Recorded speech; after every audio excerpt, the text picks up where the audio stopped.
What is going on, Jets fans? Practice just wrapped up. I'm here to save you a bunch of clicks on Twitter. If you appreciate that, a thumbs up is an easy way to show it. And if you're not already, go ahead and hit subscribe so you don't miss any more of these practice recaps throughout camp. Now, first off, the health score. Jets remain in relatively good health. Mekhi Becton, however, was seen rocking a pretty substantial knee brace. First time I've ever seen it. That's a new development. I'm sure Coach Saleh will be addressing that within the hour. Didn't seem to limit him at all. Jeremy Ruckert and Tevin Coleman back out there participating in team drills.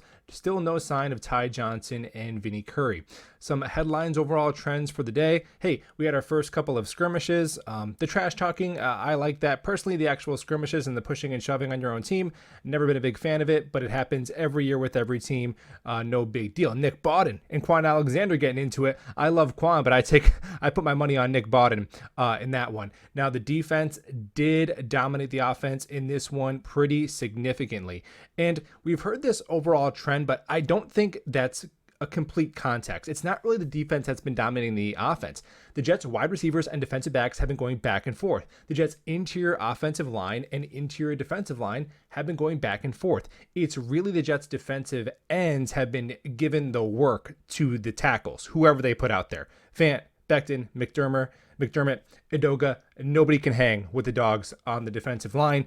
And yeah, we haven't had a pass rush in forever, so that's great. But then on the other end, we haven't had a franchise quarterback in forever, and you got to keep him clean. So as we head towards the middle of August into these joint practices, we got to see our tackles start to hold up a little bit better. Now, the first two plays right away.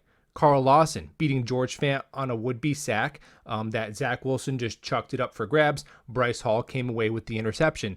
Then, very next play, JFM, right around Becton to sack Zach Wilson. Every defensive lineman on the roster bubble, according to Zach Rosenblatt, has been having a good camp.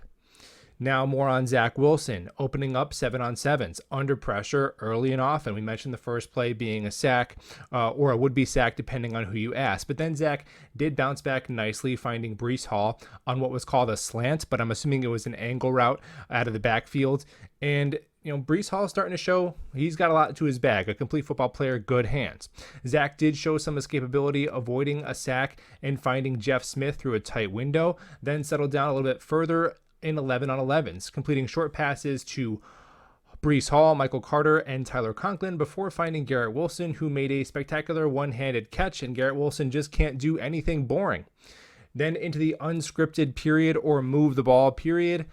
Zach under pressure again, my goodness, having to throw the ball away before connecting up the sideline with Michael Carter on a third down. Then that drive did stall on a third down drop by wide receiver Jeff Smith. So overall on the day, when Zach Wilson had a clean pocket, his only incompletion was a drop. But we know that's not always life in the NFL. There's going to be some pressure. So the offensive line has to do a better job of protecting Zach Wilson, and Zach Wilson has to do a better job of protecting Zach Wilson as well. He's got to get rid of the ball a little bit quicker, but today's performance really gave our young quarterback no shot for a successful practice.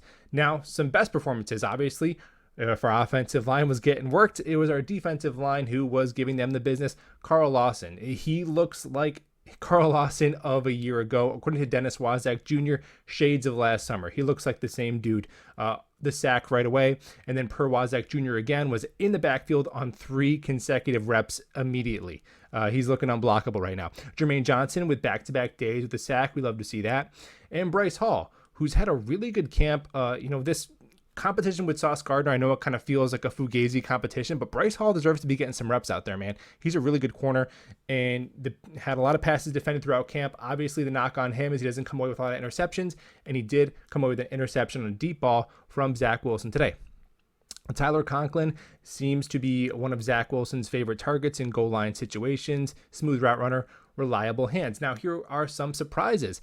Bam Knight, hey, he ended practice with a 50-yard touchdown run to finish up today's practice session from the undrafted free agent running back.